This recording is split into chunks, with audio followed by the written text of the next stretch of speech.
রাহমাতুল্লাহ। আলহামদুলিল্লাহি রাব্বিল আলামিন ওয়াল আকিবাতু লিল মুত্তাকিন ওয়াস সালাতু ওয়াস সালামু আলা রাসূলিহি মুহাম্মাদিন ওয়া আলিহি ওয়া আসহাবিহি আজমাইন, আম্মা বাদ। সকল প্রশংসা বিশ্বজাহানের প্রতিপালক আল্লাহর জন্য। দরুদ ও সালাম বর্ষিত হোক রাসূল সাল্লাল্লাহু আলাইহি ওয়াসাল্লামের প্রতি সাল্লাল্লাহু আলাইহি ওয়াসাল্লাম।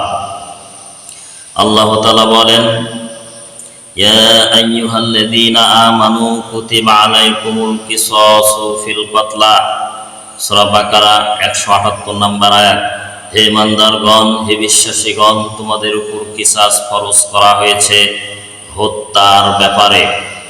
অত্র আয়াত থেকে বোঝা যায় যে বাংলাদেশে যদি কিসাসের আইন যদি থাকতো, শরিয়ার আইন যদি থাকতো, তাহলে এই দেশে হত্যাকাণ্ড বন্ধ হয়ে যেত। আল্লাহ তাআলা শাসকদের উপর এটা ফরজ করে দিয়েছেন। দুঃখের বিষয়, বাংলাদেশে ইসলামী শাসক নেই। না থাকার কারণে বর্তমান বাংলাদেশে ছোট ছোট বাচ্চাদেরকে ধর্ষণ করে হত্যা করা হচ্ছে, কোনো মহিলাকে ধর্ষণ করে হত্যা করা হচ্ছে, চাঁদাবাজি করতে গিয়ে মানুষকে নির্দ্বিধায় হত্যা করে ফেলছে। মানুষকে হত্যা করা বাংলাদেশে পাখির মতো হয়ে গেছে। এই হত্যাকাণ্ড বন্ধ করতে হলে আমাদের বাংলাদেশের শরিয়া আইন প্রতিষ্ঠিত করতে হবে। দেশের শাসকের উপরে এই আইন ফরজ করে দিয়েছেন আল্লাহ তাআলা। যদি আমরা এই আইন বাস্তবায়ন করতে পারি, তাহলে হত্যাকাণ্ড বন্ধ হবে। যদি আমরা ইসলামী শরিয়া প্রতিষ্ঠিত করতে পারি, কিসাসের আইন যদি প্রতিষ্ঠিত করতে পারি, তাহলে মানুষ হত্যা বন্ধ হয়ে যাবে, ধর্ষণ বন্ধ হয়ে যাবে, জেনেভা বিচার বন্ধ হয়ে যাবে। যারা মানুষকে হত্যা করছে তাদের ব্যাপারে আল্লাহ তাআলা উন্মুক্ত বলেছেন।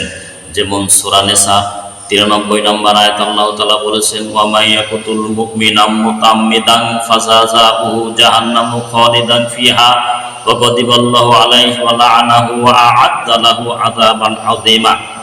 সূরা নিসা 93 নম্বর আয়াত। যে ব্যক্তি কোনো মুমিনকে ইচ্ছাকৃতভাবে হত্যা করলো, তার শাস্তি হবে জাহান্নাম, খালিদান ফিহা, সেখানে সে চিরকাল থাকবে। ওয়া গাদিবাল্লাহু আলাইহি, আল্লাহ তার উপর রাগান্বিত হবেন। ওয়া লা'নাহু, এবং তাকে অভিশাপ করবেন। ওয়া আ'আদ্দা লাহু আযাবান আযীমা, এবং তার জন্য যন্ত্রণাদায়ক শাস্তি প্রস্তুত করে রেখেছেন। অত্র আয়াত থেকে বোঝা যায় যে কোনো মানুষ যদি নিরপরাধ কোনো মানুষকে হত্যা করে, তাকে জাহান্নামের চূড়ান্ত যন্ত্রণাদায়ক শাস্তি প্রদান করা হবে। আল্লাহ তাআলা আরো বলেছেন সূরা মাইদার 32 নম্বর আয়াতে, মান কাতালা নাফসান বিগাইরি নাফসিন আও ফাসাদিন ফিল আরদি ফাকাআন্নামা কাতালান নাসা জামিআ ওয়া মান আহইয়াহা ফাকাআন্নামা আহইয়ান নাসা জামিআ। যে ব্যক্তি কোনো ব্যক্তিকে হত্যা করলো প্রাণীর বিনিময় ব্যতীত অথবা পৃথিবীতে ফাসাদ ব্যতীত, তাহলে সে যেন গোটা বিশ্বের মানব জাতিকে হত্যা করলো। Oman আহইয়াহা ফাকাআন্নামা আহইয়ান NASA জামিআ। আর যে ব্যক্তি কোনো ব্যক্তিকে রক্ষা করলো, সে যেন সমস্ত মানুষকে রক্ষা করলো। অত্র আয়াত থেকে বোঝা যায় যে কোনো নিরপরাধ মানুষকে হত্যা করা মানে পৃথিবীর সমস্ত মানুষকে হত্যা করা। কোনো নিরপরাধ মানুষকে রক্ষা করা মানে হলো বিশ্বের সমস্ত মানুষকে রক্ষা করা। মানুষকে হত্যা করার ব্যাপারে রাসূল সাল্লাল্লাহু আলাইহি ওয়াসাল্লাম বলেছেন, আন উবাদা ইবনে সামিত রাদিয়াল্লাহু তাআলা আনহু আন্না রাসূলুল্লাহ সাল্লাল্লাহু আলাইহি ওয়াসাল্লাম আন্নাহু ক্বালা মান কাতালা মুমিনান ফাতাবাতা বিকতলিহি লাম ইয়াকবালিল্লাহু মিনহু সারফান ওয়ালা আদলা, রাহু আবু দাউদ।